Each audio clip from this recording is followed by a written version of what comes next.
السلام علیکم ورحمۃ اللہ وبرکاتہ۔ بسم اللہ الرحمن الرحیم۔ عقائد کا سلسلہ چل رہا ہے۔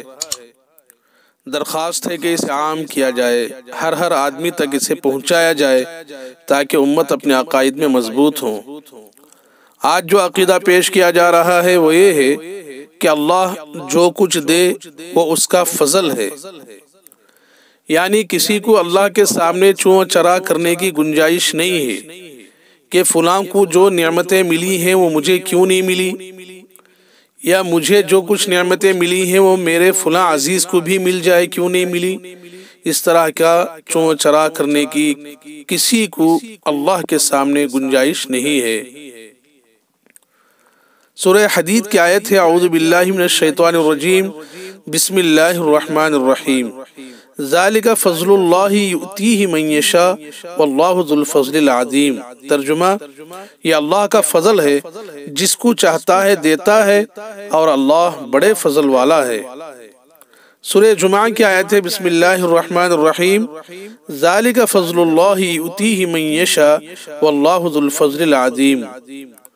یہ اللہ کا فضل ہے، جس کو چاہتا ہے دیتا ہے، اور اللہ بڑے فضل والا ہے۔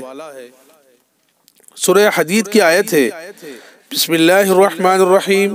وَأَنَّ الْفَضْلَ بِيَدِ اللَّهِ يُؤْتِيهِ مَن يَشَاءُ وَاللَّهُ ذُو الْفَضْلِ الْعَظِيمِ۔ اور یقیناً تمام فضل اللہ کے ہاتھ میں ہے، جس کو چاہتا ہے دیتا ہے، اور اللہ بڑے فضل کا مالک ہے۔ سورہ بقرہ کی آیت ہے بسم اللہ الرحمن الرحیم۔ وَاللَّهُ يَخْتَصُّ بِرَحْمَتِهِ مَن يَشَاءُ وَاللَّهُ ذُو الْفَضْلِ الْعَظِيمِ۔ اللہ جس کو چاہتا ہے اپنی رحمت کے لیے مخصوص کر لیتا ہے، اور اللہ عظیم فضل کا مالک ہے۔ تو یہ آیتیں ہیں، ان آیتوں میں یہ مضمون ہے کہ جو کچھ اللہ دیتا ہے وہ اس کا فضل ہے، اس پر کوئی چیز واجب نہیں ہے، کوئی گرفت نہیں کر سکتا، کوئی پوچھ نہیں سکتا اللہ تعالیٰ کو۔ جس کو دے، جو کچھ دے، وہ اس کا فضل ہے۔ اللہ تعالیٰ امت مسلمہ کے عقائد کو مضبوط فرمائے۔ وآخر دعوانا ان الحمد للہ رب العالمین۔